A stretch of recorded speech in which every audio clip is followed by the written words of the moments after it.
So CHARMS is an online-based tool that we use to manage several different things in the band program, most notably our online band calendar.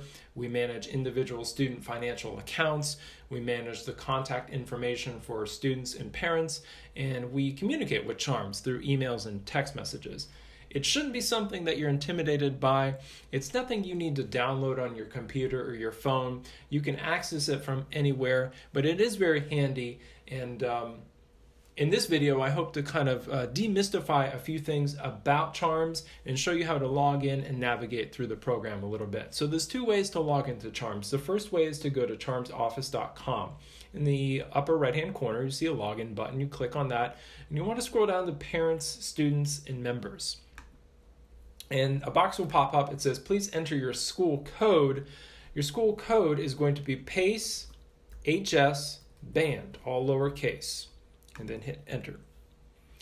That will take you to another screen, and you see over here it says student area password. Now, when students are new to the program, they're going to be provided with an initial login password for CHARMS. And I say initial because once they use that password for the first time, CHARMS is immediately going to ask you to change that to a custom password. And what often happens is that a student will log in, they'll create a password, and then everything's good, and then mom or dad go to log in and they use the password that I gave them, and that's no longer good. So there's communication issues on that. So I would communicate with your child to make sure that you're using the same password. Now, I can reset your password at any point in time, but it's just easier for you to know that information. So you enter in your password right here, whether it's the initial password I give you or the password that you choose later on, and you click enter, and it brings up this screen right here. Now, I'm doing this from my laptop computer, but if you're on a phone, it's going to look very similar. So a couple of things to point out here. First of all, this is obviously the calendar. Now, you don't actually need to be logged into CHARMS to access the band calendar, but if you're logged in, you can see everything that we see. You can click on any of these events and get a little bit more information about the particular event. So there is detail provided. You just need to kind of seek it out. One thing that is really, really, really important is up here. If you click sync calendar, this will show you how to sync the CHARMS calendar to your phone. And just about everyone has done this in the band program currently. That way you have all the band events in your calendar. It's easily accessible at all times, so you can check that. You don't have to go through the process of logging in to access the calendar, but the calendar is available once you log in.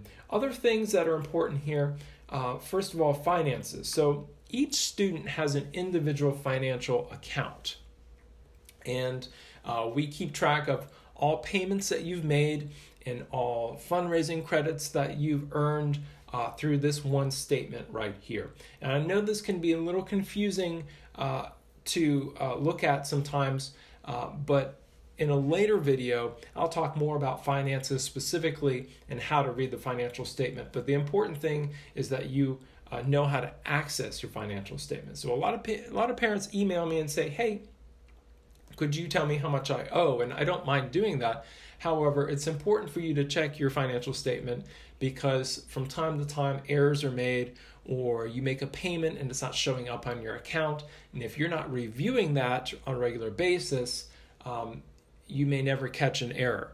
And I manage 230 accounts, so if you don't bring something to my attention, it's hard for me to fix it. So it's really important that you are familiar with how to access your band financial account. The other thing is update info right here. So at the beginning of the year, we input all of the information that you have provided to us, but from time to time, people move or change email addresses or cell phones. So you can log in here and update all of that information on your own. You can do it at any time. You don't need to tell me you're doing it. You just go in and change something or edit something. If you're not getting emails, it's probably because your email address is entered incorrectly.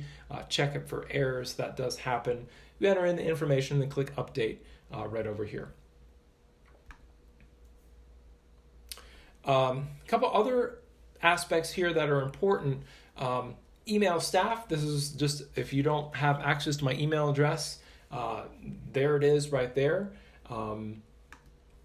Handouts and files. We post a lot of files on CHARMS that we only want students to have access to, so they're not out in the public. So we don't put them on our website, we put them here on CHARMS. But you can click on that and it'll bring up a list of folders, and depending on what the student is looking for, it's probably going to be posted right there, and you can see all the files.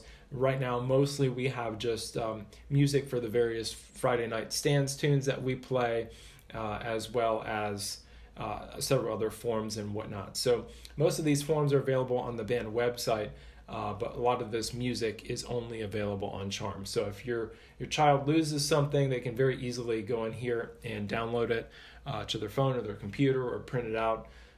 And that way they have everything that they need. So that's pretty much how to use CHARMS. I did say there was 2 ways to log into CHARMS, and I want to show you that right now. So the second way would be by going to our band website. And our band website is pacehsband.com, and there are plenty of resources on this website, and we update it very frequently. But if you go over to resources right here, and you scroll down to CHARMS, calendar, and online payments, there's several things here that are noteworthy, but it brings up the CHARMS logo as well as the CHARMS calendar. Now, like I said, you don't need to be logged into CHARMS to access the calendar, so you can click here on the logo and it'll take you automatically to the calendar. So if you don't know your password but you want to look at the calendar, that's another way to do it. If you want to log into CHARMS, you just click on this logo right here, and it will bypass the school code, at least it should, and if it doesn't, you can just enter in Pace HS Band again, and this is where we entered in our password, and it'll take you to the same screen that we were previously at. So hopefully that makes a little bit of sense and kind of demystifies the whole process of how to log into CHARMS and how to use it. My suggestion to you is to do the following things. Create a password that you and your child both know. Sync the calendar to your phone, and then just make a bit of an effort to check your account fairly regularly to make sure there are no errors, especially on the financial side of things. So hopefully that helped, and that's your introduction to CHARMS.